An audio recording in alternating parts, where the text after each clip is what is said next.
As Neville Goddard said, change your conception of yourself and you will automatically change the world in which you live. He also believed that you are the creator of your own reality, and you're constantly manifesting the life that you live.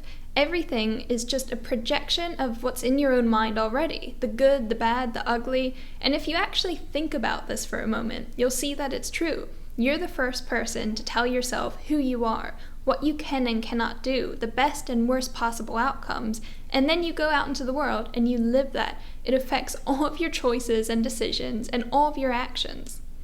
If you watched any of my other videos, this may sound familiar because Jung also believed that there is a powerful unconscious influence over everything that you do, which is your shadow, the suppressed part of yourself. And this affects all your choices and actions in life, which is why it's not enough to just consciously want something, to think you want something, if your unconscious motivations are going against that. It's why you self-sabotage, and the life you live is a result of both of those things, the conscious and the unconscious parts of your mind. You create your own reality, and the reason you're not already living your dream life is because of your negative self-concept. You may want to be successful, fulfilled, and happy in your relationships, but if your self-concept is that of someone who is lazy and unworthy and not smart enough to achieve the things you want to, then that is what you'll act out in the world. That's the life you will then live. So, how do you change your self-concept if it's currently holding you back from living the life you want and creating a new one, a more positive and confident one that allows you to live the life you dream of, that allows you to live your full potential? I'll be breaking that down in this video, and I will also tell you the 3 steps that I used to create a more positive self-concept. But first things first, what is your self-concept? At its most basic, your self-concept is a collection of beliefs you hold about yourself. It embodies the answer to the question, who am I? If you want to know what your self-concept is like, think of the things that describe you as an individual. What are your traits? What do you like? How do you feel about yourself? That's your self-concept. It's how you view yourself in relation to others and the world around you. For example, if you're someone who is very capable and smart in your career, you're someone who gets the job done, and you expect to succeed in what you do, then how you see yourself, your self-concept, is that of someone who is capable and successful in their career. And your daily thoughts will affirm that. It's easy for you. You're less likely to struggle in that particular area of your life due to fear, self-doubts, and limiting beliefs. And the thing with your self-concept is that it acts as a self-fulfilling prophecy. Like I said, the way you see yourself is how you choose to act out in the world. I'll give you a personal example. I used to see myself as someone who was very bad at socializing. I felt that I wasn't very good at talking, I was too shy, I could come off a bit awkward, and because of that, I was really scared of being in social situations. When I would go to socialize, I'd be so nervous because of these beliefs I already held about myself that I would then act those things out and reaffirm those beliefs to myself. It kept creating this cycle where I had these negative judgments about myself, that I wasn't good in social situations, which made me nervous in social situations. I started avoiding them altogether, which meant that I didn't get the experience to actually improve my skills in that area. And that just reaffirmed the belief that I wasn't good in social situations. So you have to be careful because your self-concept, while it's completely within your control, most of the time you're not even aware of it. You're just acting it out unknowingly, and the life you have is a result of that. This is why I think it's never a good idea to identify too much with your weaknesses, because this becomes a part of your self-concept and you get stuck in a cycle where you're just reaffirming these same things in yourself. And your self-concept is shaped like this regardless of whether it benefits you or not. It's constantly changing and evolving with every thought you choose to entertain in your mind. This is why it's so important to be aware of your self-concept in different aspects of your life, but most importantly as the creator of your life. Now, if you want to change your self-concept, you need to first understand how it's created. According to Carl Rogers, your self-concept is made up of 3 distinct parts. The first is your self-image. This refers to how you see yourself at this moment in time. This includes things like your physical appearance, your traits, your personality, and your social roles also all play a big part in your self-image. The second thing is your self-esteem. This refers to how much you like, accept, and value yourself. Your self-esteem is shaped by several things, including how other people see you and how you compare to other people. And the third and final part of your self-concept is your idea of your ideal self. This is who you want to be. This person has all the attributes and qualities you're either working towards or want to possess. It's who you envision yourself to be at your absolute best. So, as an example, and to help you understand this a bit better, your self-image, the first part of your self-concept, refers to a description of yourself. For example, I am a writer. And then the second part, your self-esteem, is a judgment or sentiment you give to that. For example, I am proud to be a good writer. But this can also be negative. You might think, I am lazy, as part of your self-image. And then you add the judgment, I'm ashamed to be lazy. And this is where a negative self-concept starts to be created. Put simply, self-image answers the question, who am I? And self-esteem answers the question, how do I feel about who I am? So, for example, if you find you struggle with low self-esteem, then a great place to start to fix this is looking at your self-image and how you feel about it, noticing what qualities of yourself are linked to low self-esteem. And you can do this by writing down 10 things about yourself to answer the question, who am I? You can grab a pen and paper and write down 10 things. Next, once you've done this, next to each point, you want to write down how you feel about that thing. Maybe you feel ashamed of yourself because of perceived traits such as laziness or being socially awkward. But once you've done this, you can better understand how do you actually feel about the bigger parts of your personality. But here's the important thing about self-concept. On its own, the realization that you are lazy can help you identify an undeveloped part of your personality and work on it to become more disciplined. But as soon as you relate this to shame, it creates a negative self-concept. It ties together laziness as a trait and the shame that you feel about it and makes the whole thing uncomfortable. You'll then avoid the discomfort of this and never get the chance to improve and work on these qualities in yourself. Instead, it'll affect your self-esteem and you'll simply feel bad about these parts of yourself. But by separating self-image and self-esteem, you can change the way you view yourself and develop a healthier and more positive self-concept, one that works in your favor and helps you reach the things you want to in life.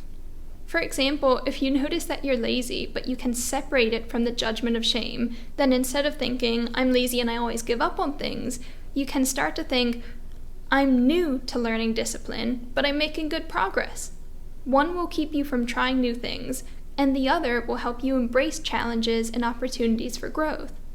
So, before I jump into what you can do to create a new self-concept, I want to briefly go over how your self-concept is shaped in the first place. What got you to where you are right now? Self-concept are most easily shaped when you're younger and you're still going through self-discovery and forming your identity.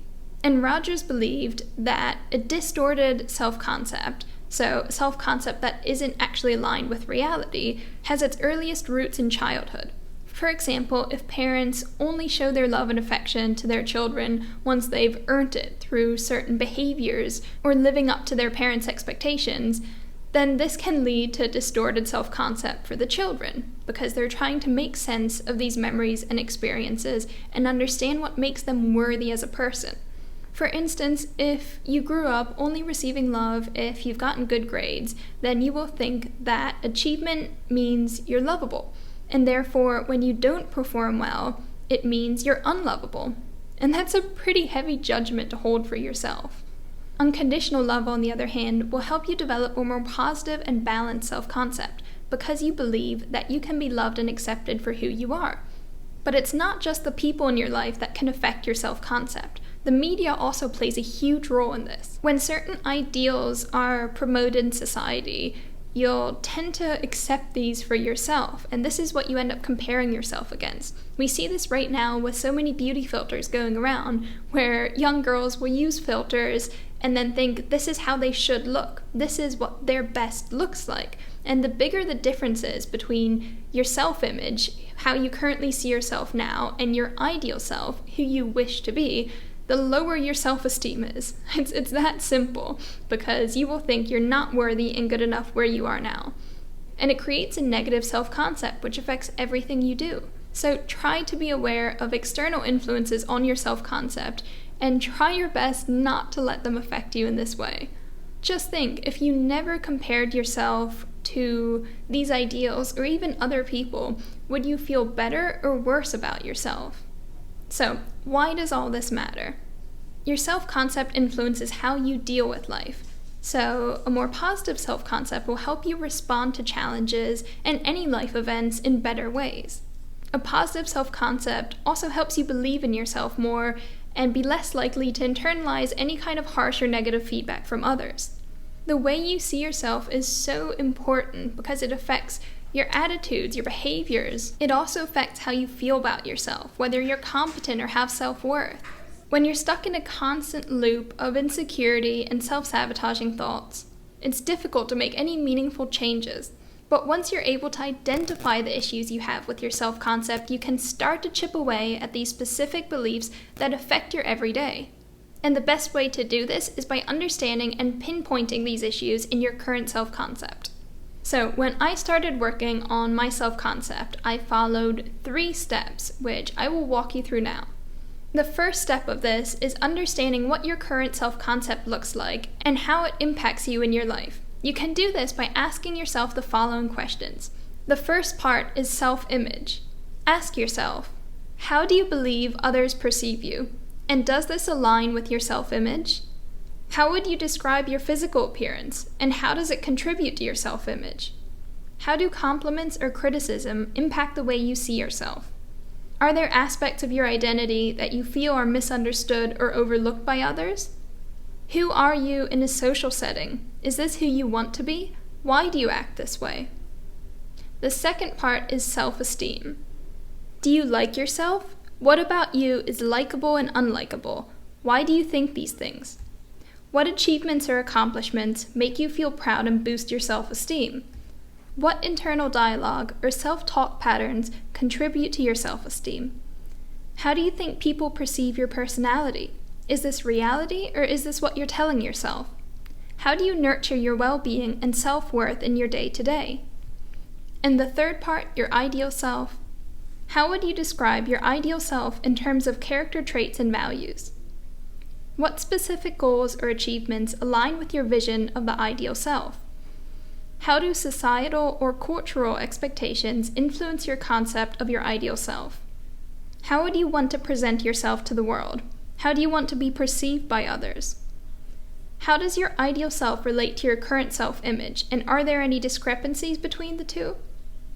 Once you've answered all these questions for yourself, you'll have a better understanding of your self-concept and be able to identify what parts of it you want to change. The second step to changing your self-concept, and probably the most important one, is changing your inner dialogue or your self-talk. Just think, you have around 50,000 thoughts every single day. How many of those are positive versus negative? This is the exact question that led me down my own self-development journey, because for the first time I realized just how negative and critical my own mind was. I was constantly putting myself down, judging myself, criticizing myself, and I realized something had to change. This isn't how I wanted to be living and experiencing life. It's so easy to fall into habits of thoughts, like criticizing yourself or putting yourself down when you make a mistake. This is something that most of the time you don't even think about. These kinds of thoughts just run on autopilot in the background, and you're constantly having these kinds of conversations with yourself that really affect how you feel. So from now on, I want you to start talking back in your mind. You can think of it as 2 voices. One is an echo of all your past thoughts and judgments, and this echo can be very negative for some people, especially if you have a very negative self-concept. And the second voice is who you are now. It's the active voice you think of in your head. And eventually, if you change the thoughts you think and the way you speak to yourself, this will, over time, the more you think in a more positive way, become what the echo is that's always running in the back of your mind. That echo of negativity is created through repetition, lots and lots of negative repetition, and it takes time to change. But you can start to change it by thinking new thoughts, ones that align with who you actually want to be, with the self-concept you want to have to live your best life. This is the whole idea with self-concept. Through repetition, you can start changing your mindset to work in your favor. Your self-talk plays a huge role in creating your self-concept, and it can shape it to either be more optimistic and constructive or pessimistic and self-critical. It also influences all your behavior, and if negative, can lead to a lot of self-doubt, hesitation, and avoidance. Often, these kind of negative self-judgments can actually reveal what you need to work on in yourself to have a more positive self-concept. For example, if you're constantly criticizing yourself for being lazy and unproductive, then this may be a bid from your shadow to explore what's holding you back from being more disciplined, and these can be things such as fears, insecurities, and self-doubt. Those are the things you need to address. So many of these negative qualities you dislike in yourself are just undeveloped strengths or undeveloped parts of who you really are. It's two sides of the same coin. And finally, the third step is using affirmations to create a more positive self-concept. Like I said, your self-concept is shaped by repetition, so affirmations can be such a powerful way to do this in your favor. Affirmations are positive statements or beliefs that you repeat to yourself over and over again. It can help you be more intentional about the kind of thoughts and beliefs you feed your mind, because this is what will affect your self-concept. The thing is, with affirmations, repetition takes time. You're not just going to say some affirmations and then immediately notice you feel differently. It takes time. You need to use them constantly, every single day, all the time, especially before going to bed, because this is where your thoughts can seep from your conscious mind into your subconscious and start to have an influence over the things you do. In shadow work, you can use affirmations to focus on undeveloped qualities in yourself. For example, if you notice you feel lazy or you see yourself as someone who's lazy, you can focus on using affirmations such as, I am confident, capable, and disciplined. And by repeating this to yourself, you will start to change your self-concept and identify with these qualities. This will then help you seek out opportunities where you can actually nurture and develop those same qualities in yourself. You must be intentional about your self-concept because everything depends on it. Self-concept is the key to living your fullest potential in life, and a negative self-concept will always hold you back, but it's completely within your control. You can change it. You just have to understand how. Your self-concept affects everything you do, every action you take, every decision you make, and if you don't take charge when it comes to your self-concept, you will feel like your life isn't within your own control. Also, try to understand that things like negative judgments, guilt, shame, insecurity, these kind of things always come from outside, never within. Just think, how would you feel shame if you first weren't told that something is wrong or bad? You wouldn't. So realize that it's subjective, it's not a truth. And because of that, it's not something you have to accept, even if you've been told so in the past. And realize that if you want to change your life for the better, if you want to have a better experience going through life and feel better about yourself, then you need to choose your own self-judgments and make them productive. Create a new self-concept to become who you want to be, and it's so important that that's aligned with your true authentic self and not just the expectations of others. So, I hope you liked this video. Let me know if you have any thoughts, questions, or ideas for things you want to see in my future videos. Thank you so much for watching, and I'll see you next week. Bye!